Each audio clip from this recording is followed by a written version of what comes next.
प्रधानमंत्री नजर आते हैं, बल्कि आज अयोध्या नगरी, राम नगरी अयोध्या भी इसका साक्षी बनने वाली है, क्योंकि आज धर्म स्थापित होगा, आज धर्म ध्वजा स्थापित होने वाली है। इसी को लेकर हम लगातार चर्चा भी कर रहे हैं। हमारे साथ दोनों खास मेहमान बने हुए हैं, स्वामी शैलेशानंद गिरी जी महाराज जी महामंडलेश्वर हमारे साथ जुड़े हुए हैं लगातार, और धर्माचार्य अरुण जी हमारे साथ लगातार बने हुए हैं। अरुण जी, अब मैं आपका रुख कर लेती हूँ। धर्म ध्वजा का महत्व जरा अपने तरीके से आप बताइएगा, साथ ही साथ क्योंकि धर्म ध्वजा जो स्थापित होने वाली है आज, उसका जो अनुष्ठान में, जो 5 दिनों तक चले राम मंदिर के अनुष्ठान में, उसका पूजन भी किया गया। और ना केवल इस धर्म ध्वजा का, बल्कि जो परकोटों पर एक साथ फहराई जाने वाली ध्वजा है, उनका भी उसी समय पूजन अर्चन किया गया। इसका क्या महत्व माना जाता है सनातन में? मेरा चित्र शायद, जो मेरी वीडियो है वो सही नहीं आ रही, इस तरफ आ रहा है। चलो anyway। हाँ जी, आपका प्रश्न धर्म ध्वजा के बारे में था। जी जी। देखिए, जैसा मैंने पहले कहा कि धर्म ध्वजा हमारे स्वाभिमान, हमारी शक्ति, हमारी पवित्रता का, सनातन का प्रतीक है। ध्वजा का लहराना विजय का संकेत है।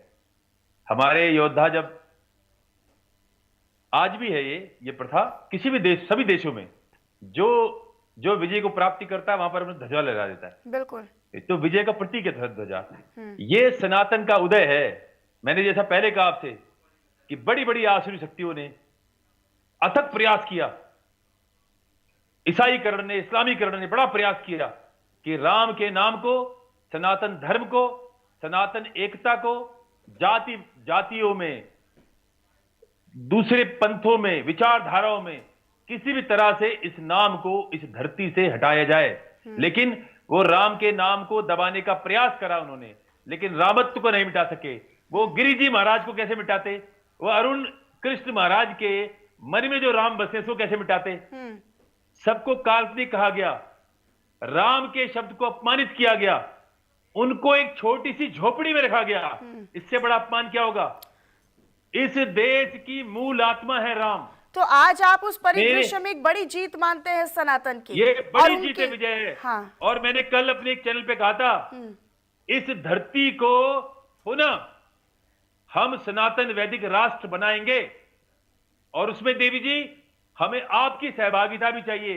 हमारे गिरी महाराज जी तो अपना पूरा सर्वस्व निछावर कर रहे हैं, हम अपना सर्वस्व निछावर कर रहे हैं, हमें आपकी भी, मीडिया की भी, एक जन मानस की हमें इसके अंदर सहभागिता चाहिए, हमें उनका साथ चाहिए। इस देश को वैदिक राष्ट्र बनाएंगे, अन्यथा ये देश, एक कालखंड ऐसा आया कि इस देश से लोग गर्व से कहो हम हिंदू हैं कहना, गर्व से कहो हम सनातनी है कहना भूल गए थे।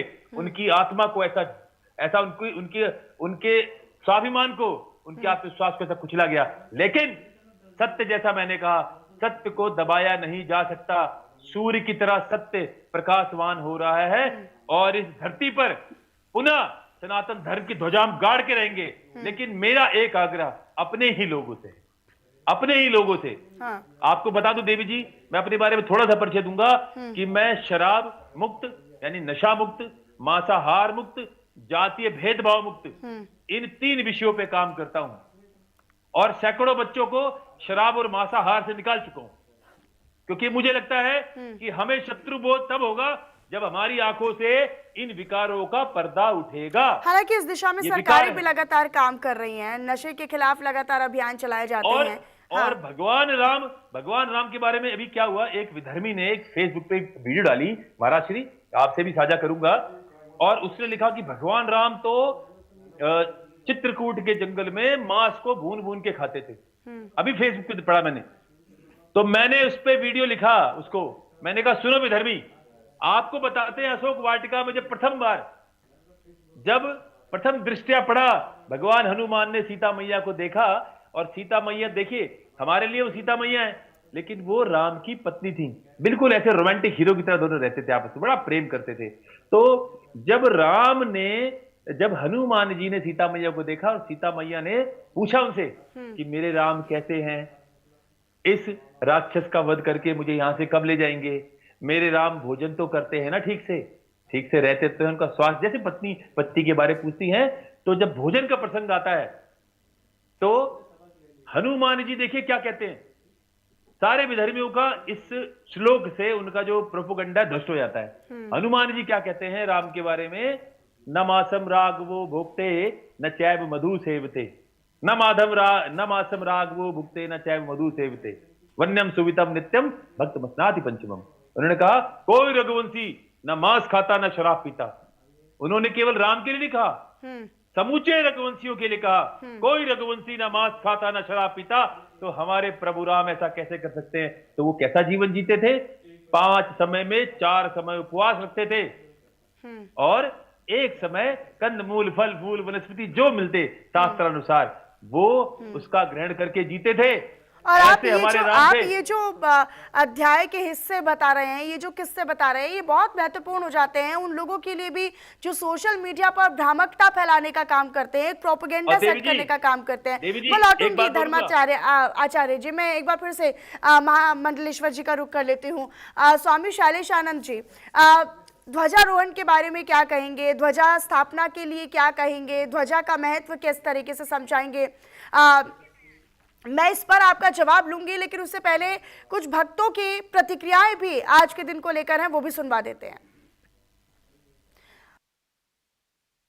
आ रहे हैं जो भक्तों की जोश है उनके वक्तव्यों में नजर आते हैं।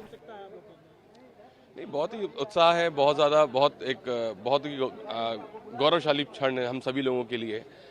सारे भारतीय इस वक्त बहुत गौरवान्वित महसूस कर रहे होंगे और इस कालखंड में से जन्म लेना ही अपने आप में बहुत सौभाग्य की बात है कि आज हम अपने सामने प्रभु श्री राम का एक भव्य मंदिर बनता हुआ देख रहे हैं और आज इस ध्वजारोहण के भी साक्षी बनेंगे।